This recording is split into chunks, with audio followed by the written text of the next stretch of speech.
ഇപ്പം മലയാള സിനിമയിൽ എമ്പുരാൻ വട്ടത്തിൽ കറങ്ങിക്കൊണ്ടിരിക്കുകയാണ്. എമ്പുരാൻ എന്ന് പറയുന്ന സിനിമയെ ചുറ്റിപ്പറ്റിയാണ് മലയാള സിനിമ എന്ന് പറയേണ്ടി വരും.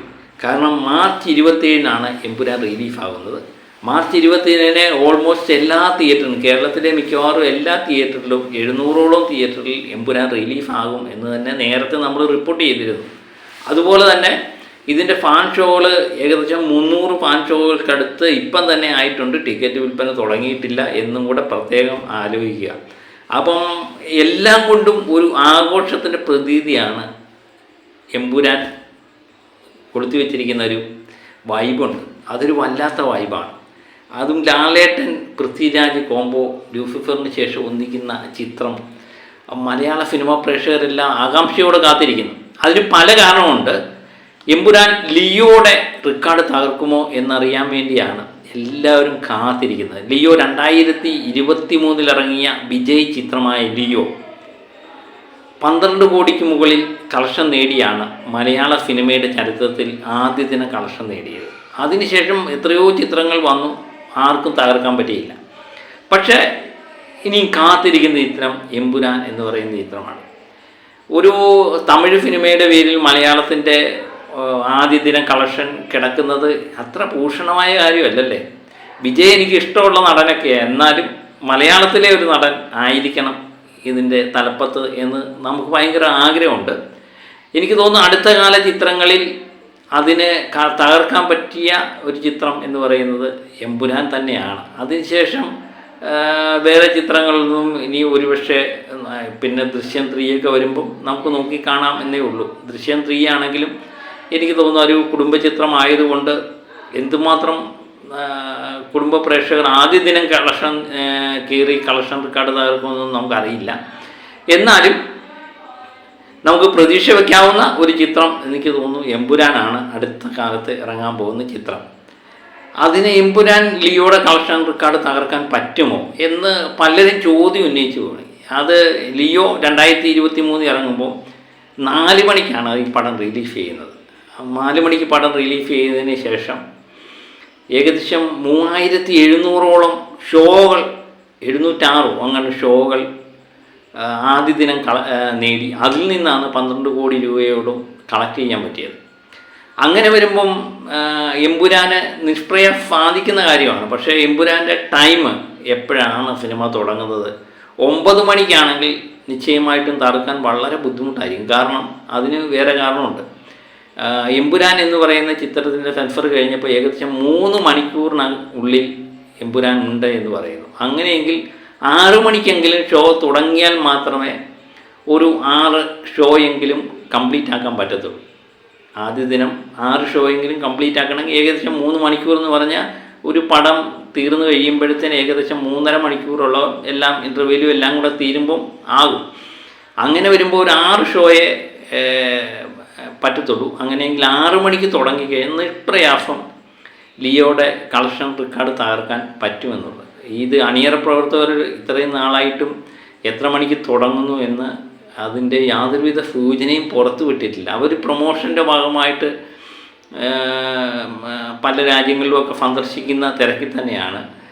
ഏതായാലും ആരാധകരുടെ അഭിപ്രായവും അവരുടെ വേദനയും എന്തെന്നുമൊക്കെ ഈ അണിയറ പ്രവർത്തകർ മനസ്സിലാക്കും എന്ന് തന്നെ പൃഥ്വിരാജും ആൻ്റണി പെരുമ്പാവൂരും മോഹൻലാലും ഒക്കെ മനസ്സിലാകും എന്ന് തന്നെ നമുക്ക് വിചാരിക്കാം അല്ലേ. അങ്ങനെയെങ്കിൽ ലിയോയുടെ റെക്കോർഡ് നിഷ്പ്രയാസം തകർക്കുകയും എമ്പുരാൻ ആ സ്ഥാനത്ത് വരികയും ചെയ്യും. പിന്നെ നമ്മൾ അറിയാൻ പറ്റുന്ന എമ്പുരാൻ വിശേഷങ്ങൾ, പല വിശേഷങ്ങൾ പലപ്പോഴായിട്ട് പലരും പറയുന്നുണ്ട്.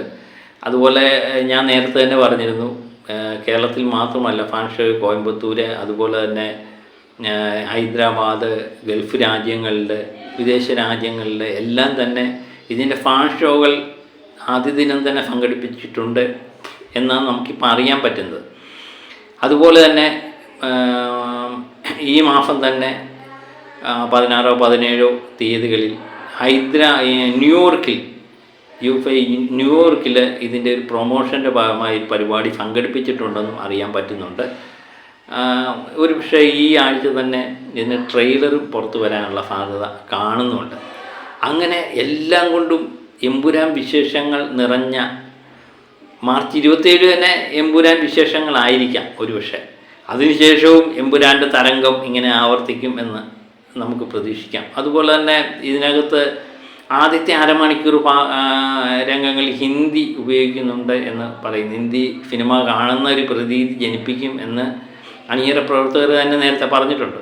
അപ്പം അതിൻ്റെ മലയാള സബ് ടൈറ്റിൽ ഉപയോഗിക്കുന്നുണ്ട് എന്ന് പറയുന്നു. അതുപോലെ തന്നെ വിദേശ താരങ്ങളൊക്കെ ഒത്തിരി അഭിനയിക്കുന്നുണ്ട്. അതിൻ്റെ ഒരു ക്യാരക്ടർ പോസ്റ്ററുകൾ പുറത്തു വന്നപ്പോൾ നമ്മൾ മനസ്സിലാക്കിയതുമാണ് വിദേശ രാജ്യങ്ങളിലെ മികച്ച നടന്മാരെല്ലാം ഈ ചിത്രത്തിൽ അഭിനയിക്കുന്നുണ്ട്. അപ്പം അവരുടെയൊക്കെ സംഭാഷണമൊക്കെ മലയാളം ടൈറ്റിൽ നിശ്ചയമായിട്ടും വേണം. അതൊക്കെ തന്നെ ഉപയോഗിക്കുന്നുണ്ട് എന്ന് തന്നെയാണ് അറിയുന്നത്. സെൻസർ കഴിഞ്ഞപ്പം UA സർട്ടിഫിക്കറ്റാണ് ഈ ചിത്രത്തിന് ലഭിച്ചിരിക്കുന്നത്.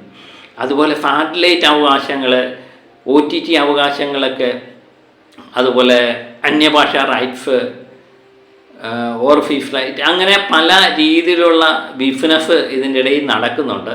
ഇതിൻ്റെയൊന്നും കൃത്യമായിട്ടുള്ള വിവരങ്ങളൊന്നും നമുക്ക് പുറത്തു വന്നിട്ടില്ല. ഇന്നാൾ ഞാൻ പറഞ്ഞിരുന്നു OTT ഓഫർ 50 കോടി വരെ OTT സാറ്റലൈറ്റ് ഓഫറൊക്കെ വന്നിട്ടുണ്ട് എന്ന് നമ്മൾ നേരത്തെ റിപ്പോർട്ട് ചെയ്യുന്നത്. എനിക്ക് തോന്നുന്നു മലയാള സിനിമയുടെ ചരിത്രത്തിലെ ഏറ്റവും വലിയ OTT സാറ്റലൈറ്റ് അവകാശത്തിനായിരിക്കാം ഒരുപക്ഷെ എമ്പുരാൻ വിറ്റുപോകുന്നത്. അതിനെ പറ്റിയുള്ള വിവരങ്ങൾ തന്നെ ഈ ആഴ്ച കിട്ടാൻ സാധ്യതയുണ്ട് എന്ന് നമ്മൾ അറിയുന്നുണ്ട്. കാരണം അതിൻ്റെ OTT സാറ്റലൈറ്റ് എല്ലാ ബിസിനസ്സും നടന്നു കഴിഞ്ഞിരിക്കുന്നു എന്നാണ് ഇപ്പോൾ നമുക്ക് കിട്ടുന്ന വിവരം. അതിന് കൃത്യമായിട്ടുള്ള വിവരങ്ങൾ ഏതായാലും കിട്ടിയിട്ടില്ല. അത് കിട്ടുന്ന മുറയ്ക്ക് അറിയിക്കുന്നതാണ്. അപ്പോൾ എമ്പുരാൻ വിശേഷങ്ങൾ ഇവിടം കൊണ്ടൊന്നും തീരുന്നില്ല. എനിക്ക് തോന്നുന്നു അത് ലോകമെമ്പാടുമുള്ള സ്ഥലങ്ങളിലെ എമ്പുരാൻ റിലീഫ് ചെയ്യാനുള്ള താല്പര്യത്തിൽ തന്നെയാണ് ഇതിൻ്റെ അണിയറ പ്രവർത്തകർ. ലൈക്ക പ്രൊഡക്ഷൻ ഉണ്ട്, അതുപോലെ ആശീർവാദമുണ്ട്. ആൻ്റണി പെരുമ്പാവൂരിനെ അങ്ങനെ ബിസിനസ് ആരും പഠിപ്പിക്കേണ്ട കാര്യമില്ല, അത് നമുക്ക് നേരത്തെ തന്നെ അറിയാവുന്ന കാര്യമാണ്. അതുപോലെ വിദേശ രാജ്യങ്ങളിൽ എത്ര ഷോകൾ വരെ ഉണ്ടാകും, അതുപോലെ തന്നെ അവിടുത്തെ കളക്ഷൻ എല്ലാ ഭാഷയിലെയും കളക്ഷൻ റെക്കോർഡുകൾ തകർക്കാനുള്ള കുതിപ്പിൽ തന്നെയാണ് എമ്പുരാൻ ഒരുക്കിയിരിക്കുന്നത് എന്ന് നിസ്സംശയം പറയാൻ പറ്റും. അതുപോലെ വിദേശ രാജ്യങ്ങളിലെ തിയേറ്ററുകളുടെ എണ്ണം കൂടുതലാണ് റിലീഫ് ചെയ്യാൻ പോകുന്നത് എന്നും അറിയാൻ പറ്റുന്നുണ്ട്. പ്രത്യേകിച്ച് അന്യഭാഷ നടന്മാർ ഒത്തിരി പേര് ഇതിനകത്ത്, അന്യഭാഷയിൽ അറിയപ്പെടുന്ന ഒത്തിരി നടന്മാർ ഇതിനകത്ത് അഭിനയിക്കുന്നുണ്ട്. അതുകൊണ്ട് അന്യഭാഷയിലും നിന്നും മികച്ച പ്രതികരണം തന്നെ ഈ ചിത്രത്തിന് കിട്ടും എന്ന് അണിയറ പ്രവർത്തകർ വിശ്വസിക്കുന്നുണ്ട്. അങ്ങനെ എല്ലാം കൊണ്ടും ഒരു വൻപൻ കളക്ഷനാണ് പ്രതീക്ഷിക്കുന്നത്. അത് തിയേറ്ററിലെ ചിത്രം മാർച്ച് 27 ഇറങ്ങിയതിന് ശേഷം ഇത് കൊള്ളാം എന്നുള്ള അഭിപ്രായം കേട്ട് കഴിഞ്ഞാൽ മലയാള സിനിമയുടെ ചരിത്രത്തിൽ പിന്നെ തിരിഞ്ഞു നോക്കേണ്ടി വരത്തില്ല എമ്പുരാനെ. കാരണം 500 കോടിക്ക് നിഷ്പ്രയാസം തകർക്കാൻ പറ്റുന്ന ലെവലിൽ തന്നെയുള്ള ചിത്രമാണ് എമ്പുരാൻ എന്നാണ് ഇതിൻ്റെ അണിയറ പ്രവർത്തകരെല്ലാം പറയുന്നത്. അത് തിയേറ്ററിൽ വന്ന് കാണികൾക്കും കൂടി ഇഷ്ടപ്പെടണം. ചെറിയ ചെറിയ മൈന്യൂട്ട് കാര്യങ്ങൾ മതി തിയേറ്ററിൽ ഒരു ചിത്രം പരാജയപ്പെടുകയോ വിജയിക്കുകയോ ഒക്കെ ചെയ്യാൻ. ചിലപ്പോൾ നമ്മൾ വിചാരിക്കുന്ന പല സംവിധായകരും പലപ്പോഴും പറഞ്ഞിട്ടുണ്ട്, വിജയിക്കുമെന്ന് 100% ഉറപ്പായി കരുതുന്ന ചിത്രങ്ങൾ തിയേറ്ററിൽ പരാജയപ്പെട്ട കഥകൾ നമ്മൾ കേട്ടിട്ടുണ്ട്. അതുപോലെ തന്നെ വിജയിക്കത്തില്ല എന്ന് പലരും ഏകണ്ഠമായ അഭിപ്രായം പറഞ്ഞ ചിത്രങ്ങൾ തിയേറ്ററിൽ വൻ വിജയമായി തീർന്നിട്ടുമുണ്ട്. അപ്പം പ്രേക്ഷകരുടെ മനസ്സ് നമുക്കൊരു കാരണവശാലും കണക്ക് കൂട്ടുക വയ്യ. നമ്മളൊരു ചിത്രം കാണാൻ പോയി, എനിക്ക് മിക്കവാറും ചിത്രങ്ങളൊക്കെ വൻ ഹിറ്റായ ചിത്രങ്ങളൊക്കെ എനിക്ക് തിയേറ്ററിൽ പോയി കാണുമ്പോൾ പലപ്പോഴും ഇഷ്ടപ്പെടാതിരുന്നിട്ടുണ്ട്. അപ്പം നമ്മുടെ ഇഷ്ടം മാത്രമല്ല, ഭൂരിപക്ഷത്തിന് എന്ത് ഇഷ്ടപ്പെടുന്നു എന്നതിനെ ആശ്രയിച്ചായിരിക്കാം ഒരു ചിത്രത്തിൻ്റെ വിജയവും പരാജയമൊക്കെ തീരുമാനിക്കുന്നത്. പിന്നെ പൃഥ്വിരാജ് സുകുമാരൻ എന്ന് പറയുന്ന നടനിൽ നിന്നും നമ്മൾ ആദ്യ ചിത്രത്തിൽ കിട്ടിയ, അദ്ദേഹം 2 ചിത്രങ്ങൾ സംവിധാനം ചെയ്തു, 2 ലാലേട്ടനെ വെച്ചാണ്, പ്രൗഢാണിയും അതുപോലെ ലൂസിഫറും. ഇത് 2ഉം മികച്ച അനുഭവം തന്നെയാണ് മലയാള പ്രേക്ഷകർക്ക് നൽകിയത്. 2ഉം വൻ വിജയമാവുകയും ചെയ്തു. അതിനുശേഷം 3ാമത്തെ ചിത്രം ഹാട്രിക് അടിക്കാൻ പൃഥ്വിരാജ് എത്തുന്നു, ലാലേട്ടനുമായി എമ്പുരാൻ. അപ്പോൾ അതിനു വേണ്ടിയുള്ള വിശേഷങ്ങൾക്ക് വേണ്ടി നമുക്ക് കാത്തിരിക്കാം. ഈ ആഴ്ച കൊണ്ട് എനിക്ക് തോന്നുന്നു സാറ്റലൈറ്റ് OTT അവകാശങ്ങളുടെയൊക്കെ വിൽപ്പന റേറ്റ് ഏകദേശം കിട്ടാൻ സാധ്യതയുണ്ട്. എന്തുതന്നെയായാലും മലയാള സിനിമയിലെ ഒരു മഹാസംഭവത്തിന് മാർച്ച് 27 സാക്ഷ്യം വഹിക്കാൻ പോകുന്നു. ആ ചിത്രത്തിന് വേണ്ടി നമുക്ക് കാത്തിരിക്കാം. മറ്റൊരു വിശേഷവുമായി വീണ്ടും എത്താം. Okay, by.